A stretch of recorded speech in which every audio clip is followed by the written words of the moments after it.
super autobiographical, and I have to really feel my way into each character.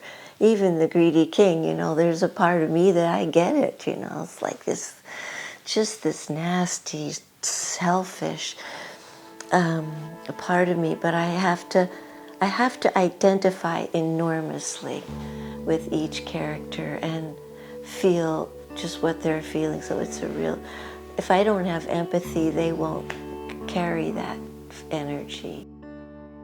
Hi, I'm Toland, and I'm a ceramic figurative sculptor. The continuation of the empathy for each piece is often in the beginning and all the way through, but not entirely. So after a while, it stops being a symbol of what I'm doing and thinking. It stops being about me. It starts to be about the character that I've made.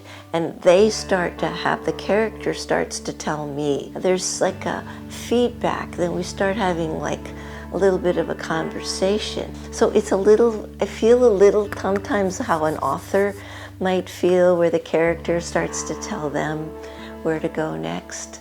A little bit like that.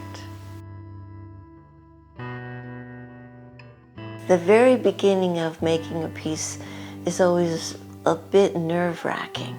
I mean, unless I have this absolute clear image of what I want to do, but it's still anxiety producing. Basically, the steps are that I get a glimpse of an idea, and often that takes more meditation and more thumbnail drawings, quick drawings, and then all of the adjustment happens in those drawings.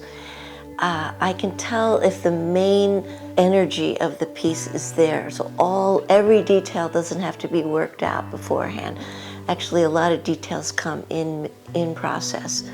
But I really have to get the main spirit of the piece, and then I have to think of a model, like what model would hold this emotion or this philosophical statement or whatever I'm after.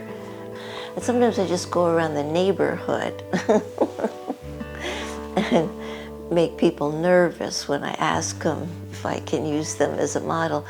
But if I get the correct model, I bring them in, I put them into the gesture I'm after, measure them extensively, photograph them extensively, and then send them on their way. And then from there, I can build an armature of the piece. And once that's built, I can begin packing on the clay. The spirit of each piece is quite unto that piece. So I used to do very autobiographical work. So I was sort of digging internally to pull up some sort of issue that I was resonating with. Like, let's say the Greedy King, which is a recent piece.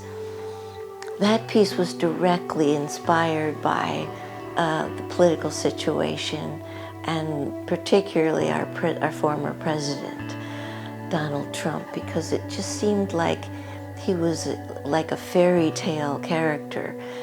So I kind of imagined the whole show that he wound up in, the name of it being Fairy Tale. He's 3 times life size, and I wanted him to be very foreboding and in your face and enormous and even more frightening than he'd be at life size. And I wanted him to just be nasty and ugly and foul, so he borderlines on a caricature, but hopefully realistic enough to carry the day. And there was a whole story that came with him. The fairy tale gave me the permission to be able to write the story and see him in this way, so it went beyond a portrait. It went into, describing this whole time and his energy. I was thinking way back when that why isn't there more joy in large-scale figurative sculpture? It seems to be somber and dark. So I thought, I'm going to be the one to bring not just joy but ecstasy into the work. And so I did In the Throes, the bust of the old woman with not many teeth laughing. I don't think to have empathy for a figure, it has to be highly realistic. I have a lot of feeling for some figures that I've seen in my life which were very just gestural and held so much feeling. So maybe that's my goal, is to kind of come back from realism and do much more kind of gestural. But for right now, I also love, I love all of the detailing and the gloss you put on the eyeballs and all the wax that goes on the fingernails and the lips. And that they just become more and more real without being hyper real. And I do really like that.